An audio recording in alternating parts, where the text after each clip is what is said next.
Hey guys, subscribe for daily content. And if you're shopping for gear, make sure you check out the description for the newest items at some of the very best online retailers. There's also links for some of the items that I personally recommend. Thanks!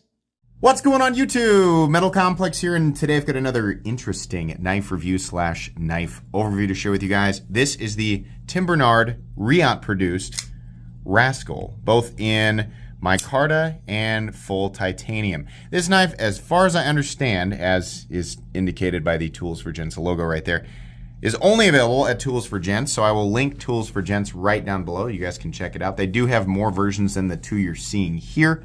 But if you guys want to check that out, it does help my channel and use my links, but that's entirely up to you. Thanks to Tools for Gents for supplying these knives for review. Thanks to my patrons for supporting me, and please make sure to follow me on Instagram at metal_complex. I don't know, I didn't know anything about Tim Bernard, the designer behind these knives. I read on the Tools for Gents website that he is a fairly young guy. He is from France and is very much into kayaking and just, I think, water activities, water sports in general. They had mentioned how the organic lines of the knife resembled rivers, and that this was apparently an intentional design aesthetic, when it came to Tim designing these knives, because of his general love for all things water. He's very into kayaking, and that's as far as that really is all the information that I have there. But these are very, very cool knives, and there's a lot that I like about them. The micarta version is definitely less expensive, and I think that's the version most people will gravitate towards unless you're just really, really in love with titanium, which I also understand. But let's not get into that too much just yet. I'm going to move the titanium one out of the way, and we're going to focus on this guy for specs here. Probably, what would be beneficial before I start a video is knowing exactly where my tape measure is. There we go. My God. Okay, overall length of the Rascal is 8.35 inches. Yeah, not quite 8.5. Blade length is coming in at 3.5 inches exactly. Cutting edge is coming in at about 3.35. Let's do some size comparisons up against the Ontario Rat Model 1 and the Ontario Rat Model 2. So you can see here this is definitely a full-size knife, at least how I define it. How about up against the Demco AD 20.5? There we go. How about up against the Spyderco PM2 and the Spyderco Para 3? This is definitely almost exactly the same overall length as the PM2, even though it's looking shorter because of the angle of the camera. Very, very similar. Last but not least, let's put it up against the Benchmade Griptilian, or in this case, the Ritter Hogue, and that would be this guy, the Benchmade Griptilian, or in this case, the Ritter Hogue, and the Benchmade Bugout. Okay. This is a Reate produced knife, so it is manufactured in China. If you guys are familiar with Reate, you'll know that they have some of the most superior production quality on the planet. This is always a surprise to new people, hearing that a Chinese knife is not only good, but it could be, one of the, highest production quality knives on the planet. Reate is a company that manufactures knives in China, but their precision is really rivaled by very few, and that's just the truth, right? If you poke around just a little bit in the knife community, you'll find this to be a widely shared opinion. It is not a secret. It is common knowledge. Reate makes excellent quality knives, and this is another great example of that. The action is fantastic. It's very easy to get the blade to fall down into the closed position. The front flipper, while it is very minimal, it works just perfectly. The detent is tuned absolutely perfect. Access to the liner is okay. I love that it is a titanium liner lock on both, even the titanium version, and not an exposed frame lock. I wish that they had scalloped this out just a little bit. Just a little tiny bit. But as it is, it's okay. You kind of have to dig in there a little bit, but it's not the worst thing in the entire world. No double clutch. Nice, very smooth action. It does run on bearings. Like I said, detent's great. It's just really, really good. Okay. Carry profile thickness up against the Spyderco Para 3. It's a little thicker. You do get some contouring here, which I appreciate, and this knife feels the hand in a way that I enjoy. It does not bother me that it's a little bit thicker when you're gaining those elements. Length and height up against the PM2 and Para 3, it's about the same as the PM2, but it is not quite as tall. The PM2 hump is still definitely a little bit higher. This will be a very similar carry experience to the PM2 for sure. Materials. For the micarta one, we are looking at micarta, titanium liners, titanium clip, titanium backspacer, and an M390 blade. And the titanium one is the same, except the scales are titanium and not micarta. So that's what you're looking at there. This guy, actually neither of them have any internal milling whatsoever. This guy is going to come in obviously at the most reasonable weight, and that is, I don't know, I actually haven't weighed it yet. 5.15 ounces, which is heavier than you might expect for a knife of this size, but not so much that anybody should be crying about it, right? The balance on this knife is it's right behind where the pivot is. Sorry, I was off there. The pivot is hidden underneath the scales, which we're going to talk about here. But yeah, it's in a good spot, right there where your index finger goes in the natural grip. So really, the micarta one does not feel all that heavy. The titanium one absolutely feels heavy. Holy crap, 7 ounces. Yeah, it's heavy, right? If you just love titanium, like this guy feels robust. Definitely. It is a chunky boy. And, you know, if you like titanium and you don't mind spending more money for it, then there you go. But the balance is going to be off. This knife definitely is quite a bit more butt heavy. You can see there the balance point is another 1/2 inch back or so. And you're going to feel it, right? But it does feel extremely solid. So, you know, you make your own choice there. Let's go ahead and do a hardware check. I'll get out my tools. As per usual, my tools are very inexpensive and very recommendable. You can find them right down in the section of my description that talks about the tools I use in this channel. The 3 screws you'll have to take off in order to gain access to the pivot are T8. We have a couple of screws underneath here, and I forget what they were. Even if they're T6, that's okay. And then the pivot, to my knowledge, is also a T8. Outside of that, this is just not a complicated knife to take apart. Even the pocket clip screws are T8. It's just got some extra hardware, and it's weird to have to take off the scale to gain access to the pivot if you need to adjust it, but I did it, and it's pretty simple, right? If you've got the right tools, you'll be okay. You just have one extra step to gain access to the pivot. Let's go ahead and measure blade stock thickness. They are both the same, so we'll just measure one. Blade stock thickness on the Rascal is coming in at 100, and it says 152. It's probably 150 thousandths, which is thicker than, I say 135 is about average based on the 3,100 uploads that I have on YouTube. So it's a little thicker than average, but not crazy. This is about ZT thickness, right? All right, let's get into the meat and potatoes here. This is a good looking knife, and I don't know what it is about this particular aesthetic, but when it's open, it really looks like a short outdoorsy fixed blade, right? I don't know why exactly it looks so good. It just does. Not having a pivot on this design, for whatever reason, to me, makes it look cool. It is a Tanto. The only versions you can get right now are Tanto. I think it would be a really good idea if he did a drop point blade, but the Tanto he's got here is nice. There's no line going straight up where the angle changes, which is what we usually see with a Tanto blade. The benefit to a Tanto, generally, it's a good, strong geometry. You also have 2 separate edges, so you can dedicate one edge to a certain task, scraping, etc., and then you can dedicate the other edge to an entirely different task if you want to, or you can ignore that completely and just use it like a regular knife. The downside is that when you resharpen it, you will have to change the angle and sharpen a totally separate edge, which usually results in a bit of goofiness and the rounding out of this tip right here, right? But that's, you know, all blade shapes have advantages and disadvantages. It does look really good with a Tanto. We're going to switch out and talk about the titanium one here. The titanium one is nice and smooth, so you'll definitely have less lock-in, right? There's the only thing locking you into this blade are the ergonomic lines, which, by the way, are really comfortable. The pocket clip is milled, and it is also contoured and not sharp at the tip, and that means that it's not creating much of a hot spot. I'm barely aware that it's there. This is a very comfortable knife. The micarta version is a little less slick, right? But it's still going to be slick, especially if you get it wet. It's going to be kind of slimy. There's enough here. The ergonomic lines are good enough that I feel locked in and comfortable. I think it's worth noting that the very edge of the titanium one right here is a little softer for some reason than the micarta one, but it's not enough to where I really notice it unless I push my thumb directly into it. Both of them are they're both extremely comfortable, and there's enough material here that it really, it's like I said, it fills the hand and it's contoured. So I think that's the reason I like it so much, honestly.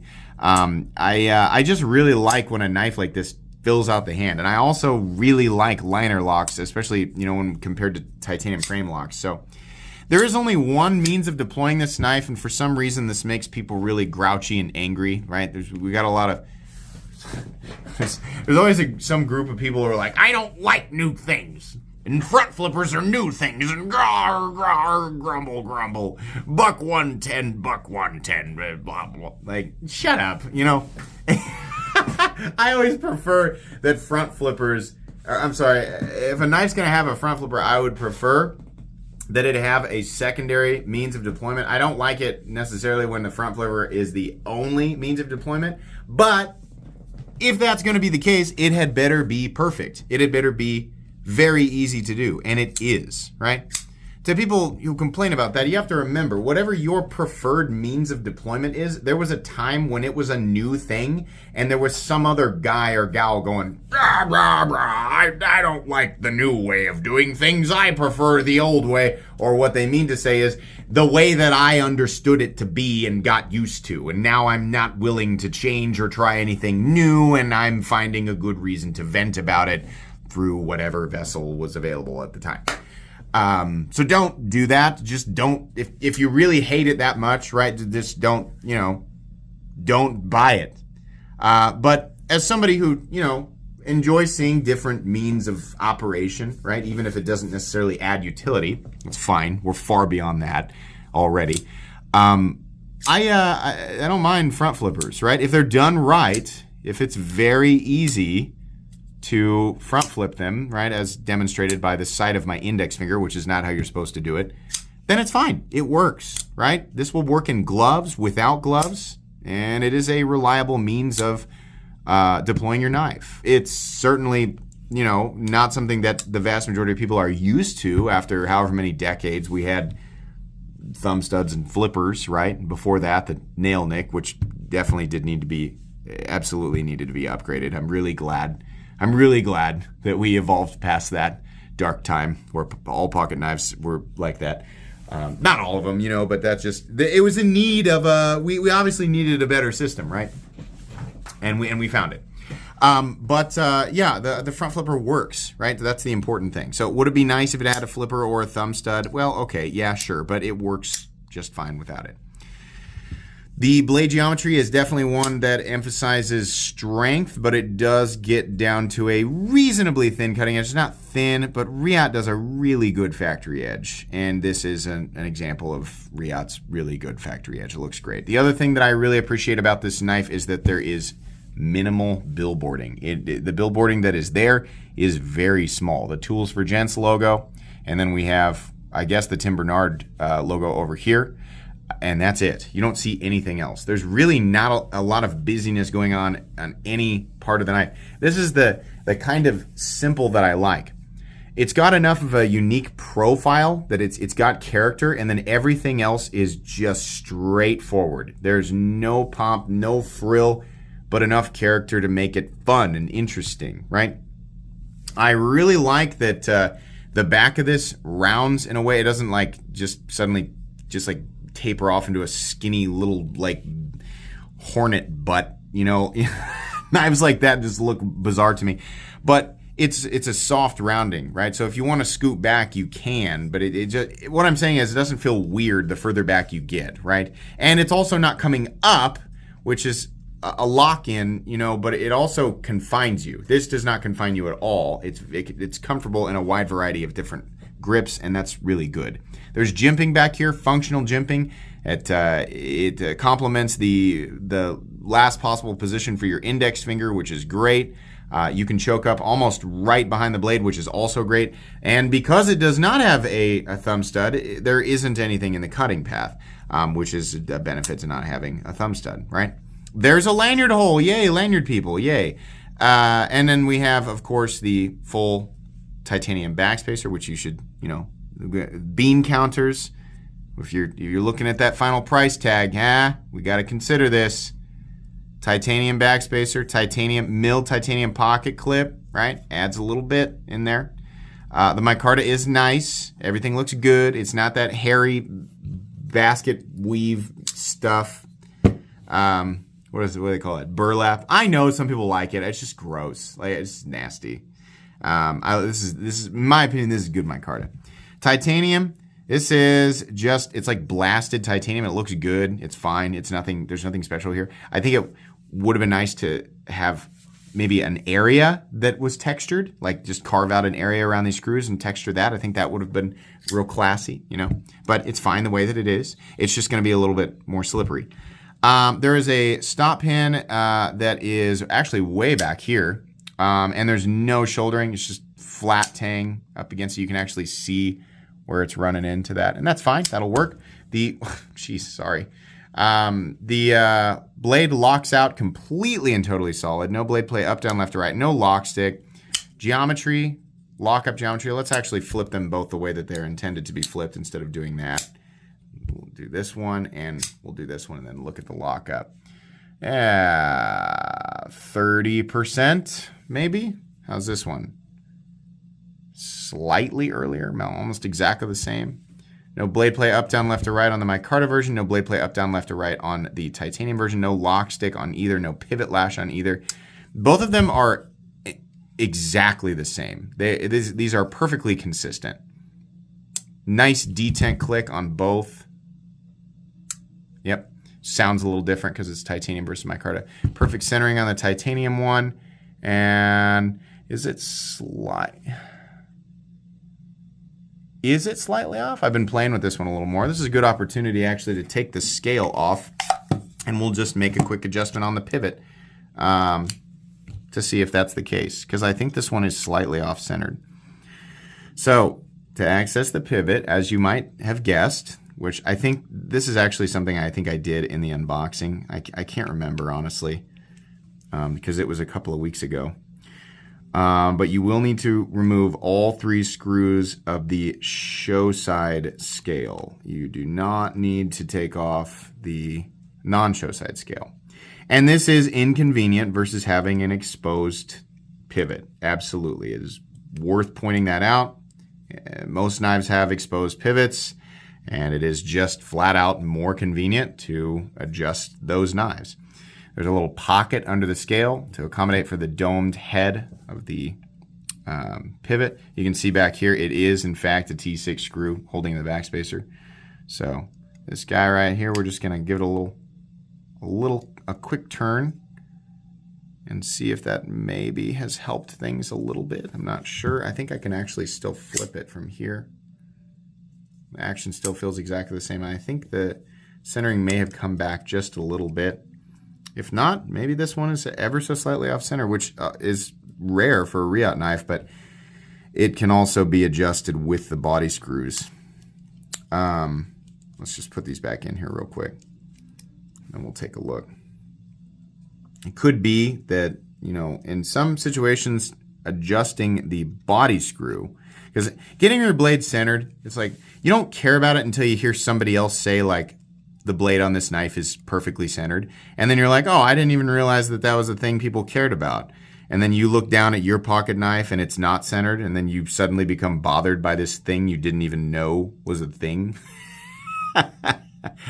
But because it is a thing, there are lots of different ways to center your blade. There's lots of different things that can cause imperfect blade centering. And in some situations, slight adjustment of the body screws will cause the blade to become off-centered or recentered. I think this one is just ever so slightly off. That's really weird, but okay. So, we want our knives to come centered from the factory, and if they're not centered, we want an easy adjustment to get them to come back. This one obviously is going to need adjustment of it's probably the screw holding in the backspacer and possibly some of the other screws in the body, and then readjustment of the pivot using the little folded paper trick, but it's not that big of a deal. But I would prefer especially knives that are of this price, come sent from the factory. Just given how many Reate produced knives I've handled, I'm going to say that's just they can't all be absolutely perfect, but Reate is generally pretty freaking perfect. I like these designs. I think they are, especially the lighter weight micarta one will work very well for EDC and just be a generally enjoyable carry knife. The micarta version comes in at 269 euros, so add, 6 or 7% for US dollars. That's expensive, but then again, when you compare it to Reate knives, it's fairly competitive. That's a pretty decent price for a Reate knife, which Reate knives are absolutely a step to a step and a half above many other high-quality Chinese production companies, right? There's some companies who can do similar work, like Maxace, right? But versus a lot of the competition, they really are a step up. And I'll pay a little bit more money for a Reate, honestly. The titanium one is 348 euros, which, the only reason to go with the titanium one is if you just really, really love titanium, right? But I think these are priced pretty well. And as they are, they're going to be a bit big for some people. Some people are not going to like the front flipper thing, and some people are not going to like the hidden pivot thing. But if you can get around those or you don't care, these are very recommendable. In fact, I'm going to put them on my recommended knives playlist. I think that these are great, and I don't have an issue with the price. I'm really glad they decided to make both the titanium version and the micarta version a titanium liner lock instead of an exposed frame lock. I think that that's just really, really cool. So that's going to be pretty much it today, guys. Thanks again to Tools for Gents for sending these in. Like I said, I will link them right down below so you guys can check them out if you want to. Please make sure to follow me on Instagram at metal_complex. If you enjoyed this video, leave a like. If you'd like to check out my other content, I do, of course, have lots of videos of knives that are either expensive or inexpensive that I do or don't like, so check those out. And if you enjoy all my content, go ahead and click on that Metal Complex logo right there and subscribe, because there's definitely more coming. Thanks again for watching, everybody, and have a great day.